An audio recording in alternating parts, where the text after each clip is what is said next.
있죠. 추명호 전 국장 긴급 체포했습니다. 그리고 이 추 전 국장은 국정원 개혁위를 통해서 우병우 전 민정수석의 비선 라인이다, 이런 의혹도 제기된 인물입니다. 지난해 최순실 게이트 청문회에서 바로 이 관련 제보가 있다고 주장했던 더불어민주당의 박영선 의원을 연결해 봅니다. 박 의원 안녕하세요. 네, 안녕하세요. 네, 작년 12월 청문회에서 어떤 제보가 있다라고 말씀하시는데 어떤 제보였어요? 그때 이제 커다랗게 세 가닥의 제보였습니다. 하나는 이제 국정원의 추명호 국장이 우병우 민정수석에게 직보를 한다. 국정원장에게도 알리지도 않고 매우 자주 만나서 뭔가를 직보를 한다라는 거 하고요. 그다음에 두 번째는 이 추명호 국장이 최순실과 관련된 비리를 수집한 국정원 직원들을 오히려 잘했다고 해야 되는 거 아닙니까? 국정원의 특성상. 그런데 이 사람들을 다 지방발령 좌천을 시켜버렸다. 그리고 문책을 한다. 이런 거 수집해오지 말라고 한다. 라는 거 하고요. 그다음에 세 번째로는 이제 이 추명호라는 사람이 그럼 과연 누구냐?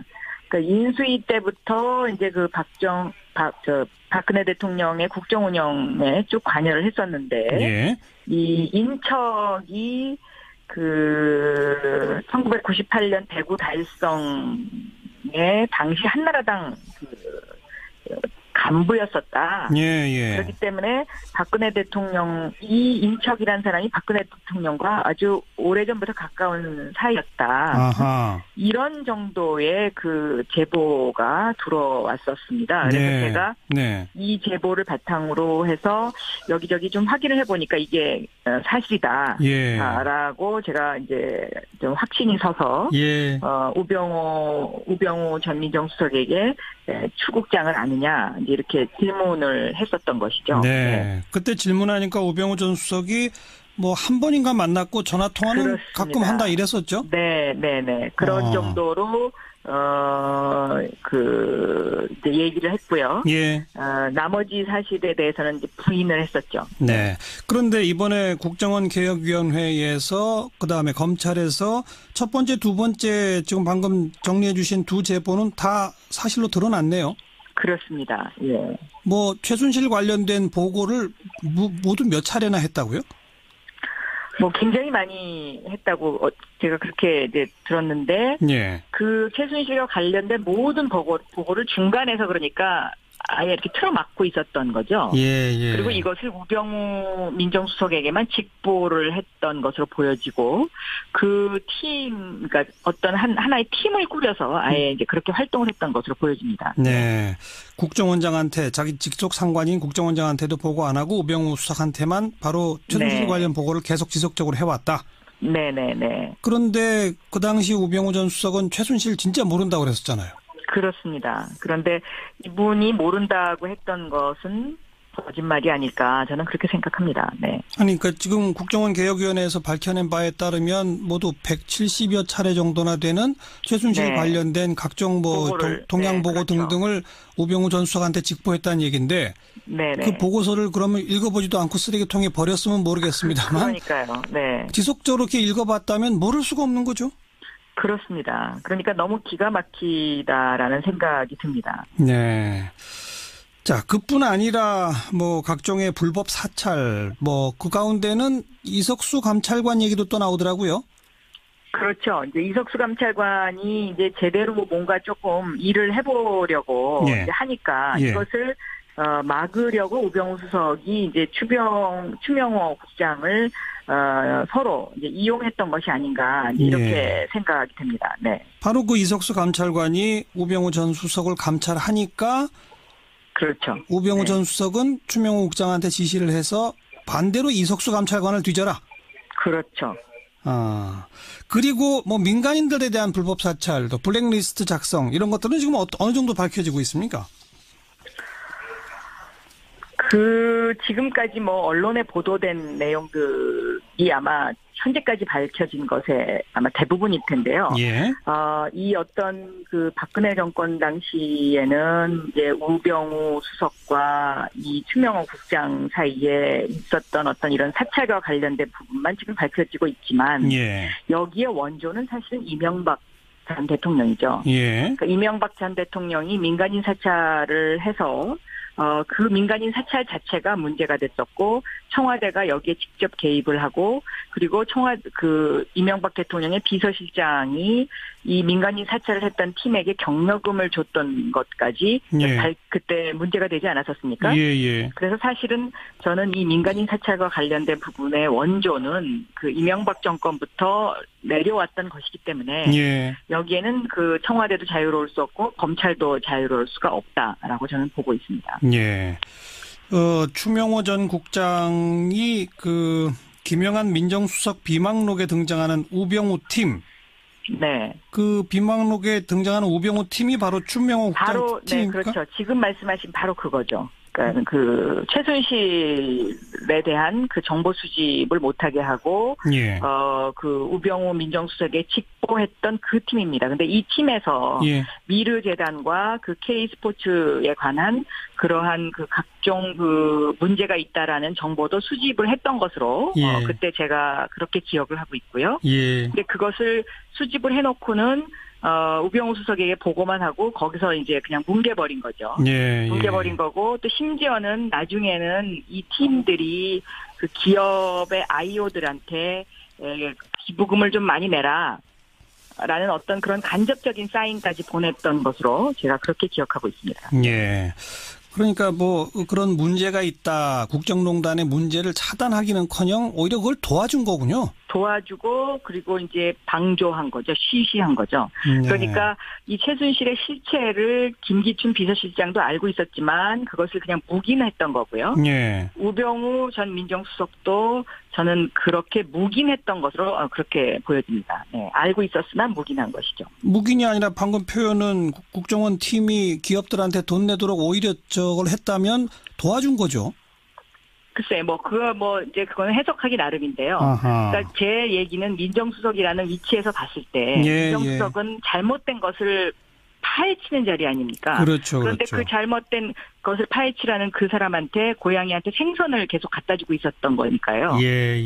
방조하고 이랬던 것이죠. 네. 네. 긴급 체포했으니까 이제 48시간 일단 그 신병을 확보한 거고 아마 빠르면 내일쯤 구속영장 청구가 들어갈 것 같은데 앞으로 검찰 수사는 어떻게 이루어져야 한다고 보십니까? 저는 검찰이 지금 이제 국정원에서 이렇게 부분적으로 나오는 이러한 수사를 헉헉거리면서 이렇게 쫓아갈 것이 아니라 네. 사실 지금 검찰 내부에는 내부적으로 보면 이명박 정권 시절에 이런 어떤 각종 민간인 사찰이라든가 지금 문제가 되고 있는 다스는 과연 누구의 것이냐, 이명박 전 대통령의 것이냐에 대한 물음에 답을 할 수 있는 그 서류가 검찰 캐비넷 안에 들어있거든요. 국정원 캐비넷 안에? 검찰의 캐비넷 안에도 검찰에 예. 그래서 검찰의 그 수사를 담당했던 검사들도 지금 현재 그 현직 검사로 있고요. 네네. 그렇기 때문에 저는 검찰이 국민한테 석고 대죄하고 우리가 그 당시에 이렇게 잘못했습니다 하고 그 캐비넷을 열어서 저는 솔직하게 여기서 다시 털고 가지 않으면 검찰 개혁도 그 겉핥기에만 그칠 수 있다 이렇게 보고 있습니다. 예.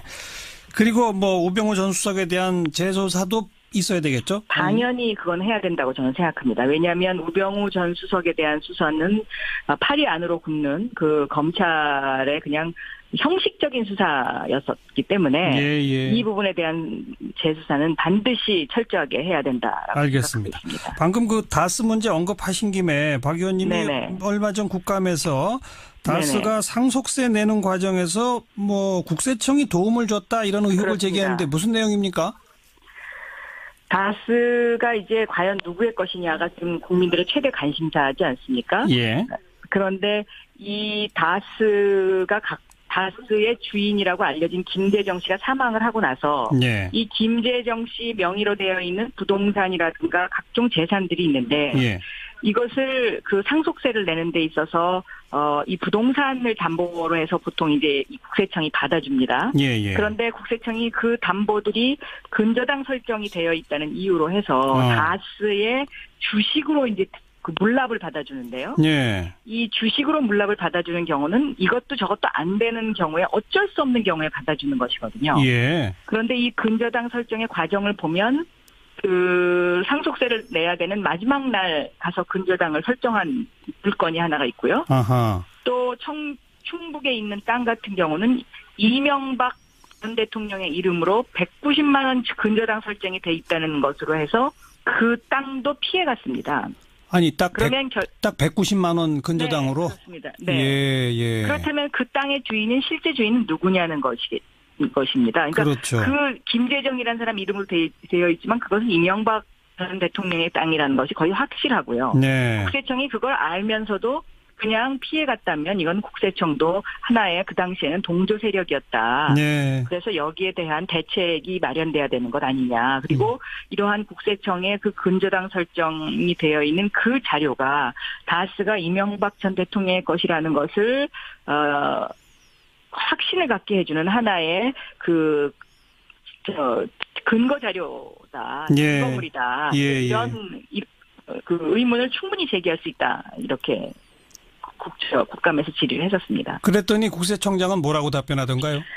국세청장은 그 당시에 이제 본인 책임은 아니죠. 지금은 이제 청장이 바뀌었으니까요. 그렇죠. 예. 그래서 살펴보겠다고는 하는데 이제 더 큰 문제는 이 국세청, 그러니까 국가가 갖고 있는 다스의 주식, 공식적으로는 기획재정부가 갖고 있는 걸로 되어 있는데요. 네. 19%에 해당하는 예. 이것이 6차례나 지금 유찰이 됐습니다. 그래서 실질적으로 상속세를 지금 단 한 푼도 받지를 못했고요. 예. 결국은 휴지 조각을 들고 있는 형태나 마찬가지로 지금 그런 형국으로 몰려가고 있다는 것. 네. 이것에 대한 이제 그 대책이 필요하지 않냐. 저는 그렇게 보고 있습니다. 다스는 지금 비상장 주식이죠? 그렇습니다. 예. 이게 6차례나 유찰이 된 이유는 뭐라고 생각하세요? 아무도 안 삽니다. 팔려고 내놨는데. 왜 그럴까요?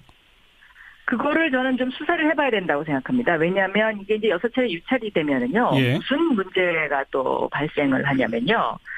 수의 계약이 가능한 상태가 돼버리거든요. 네. 그럼 수의 계약이 가능한 상태가 돼버리면 다스의 비상장 주식을 특수관계인도 얼마든지 매입이 가능하죠. 그러니까 다시 이게 이명박 전 대통령의 손으로 다시 들어갈 수도 있는 그런 상황이고, 아하. 또 상속세보다 낮은 가격으로 매입을 한다면 그만큼 차익이 편법적인 탈세로 이어지는 그렇죠. 것이고 봐주는 꼴이 되는 이런 상황으로 지금 도달하게 되어 있는 상황이기 때문에 예. 저는 이 부분에 있어서 기획재정부와 국세청이 정신 바짝 차리고 이것을 정말 그 명징하게 해결하지 않는다면 예.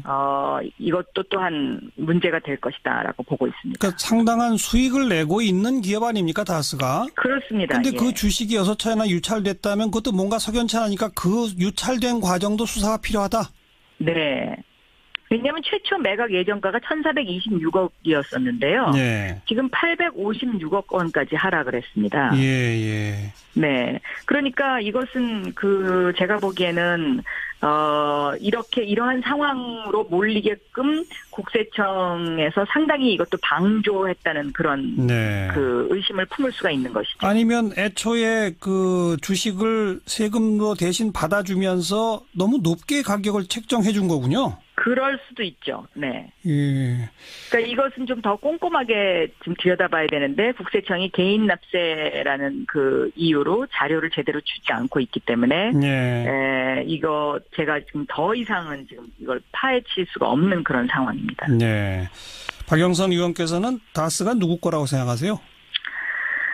저는 90% 이명박 전 대통령의 것이 아닐까 이렇게 생각을 하고 있습니다. 그래서 이 다스가 누구 것이냐에 대한 해답은 검찰의 캐비넷 속에 그 답이 딱 들어있다. 거기에 그 두 가지 증거가 있는데요. 예. 하나는 그 지금 말한 이런 어떤 그 국세청의 상속세와 관련된 부분도 하나의 증거 자료가 될 수 있고요. 또 하나는 도곡동 땅이 제3자의 것이다라고 이미 검찰이 한번 밝히지 않았습니까? 그럼 그 제3자가 누군지 검찰은 알겠습니다. 알고 있는.